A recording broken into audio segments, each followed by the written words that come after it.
Today is the Energy and Natural Resources Committee's 8th business meeting of the 119th Congress, and I want to thank my friend and colleague, the ranking member, Senator Heinrich, and his staff for working on the schedule for today's markup. I also want to thank all the senators on the committee for your prompt attendance and your participation today.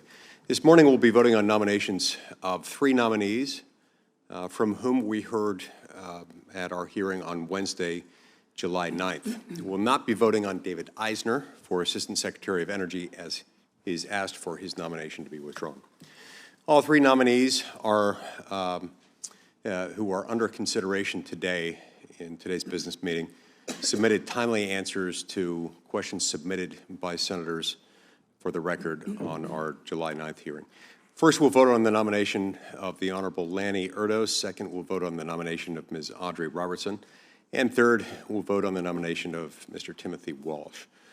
I'm happy to support each of these very well-qualified nominees.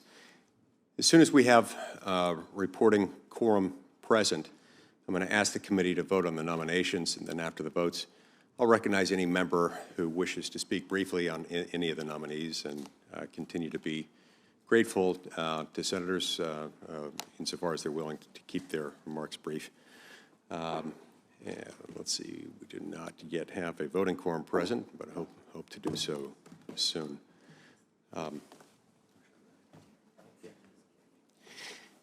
So again, today we're going to vote to advance 3 more of President Trump's highly qualified nominees for critical leadership positions within the Departments of Energy and Interior. To date, we've considered 21 nominees, and the majority of them have received bipartisan support from members of the committee. Americans elected President Trump to disrupt business as usual and deliver bold results. These nominees reflect that promise. They're highly qualified, and they're exactly the kind of leaders the American people expected him to assemble to achieve energy dominance. They're proven, experienced professionals, with many with decades of experience of distinguished leadership in both the public and private sectors, who have earned praise from Republicans and Democrats alike. Yet despite broad bipartisan approval, we continue to have stall and delay tactics when we get to the Senate floor.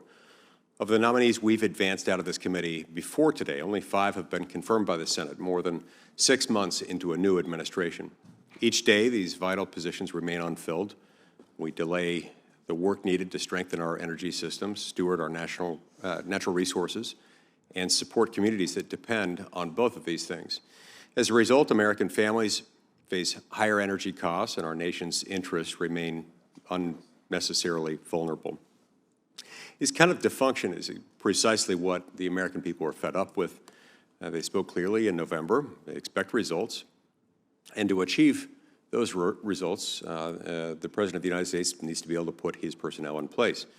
This committee has consistently filled its responsibilities by holding timely hearings and swiftly moving nominees forward with bipartisan cooperation and support. Now it's time for both parties to come together to confirm these qualified bipartisan nominees so that they can get to work for the American people. We've done our job on these, and it's time to give the President the tools and the team that he needs to make America stronger, safer, and more secure. We do not yet have the voting quorum present. Ranking Member Heinrich, would you like to give your opening statement?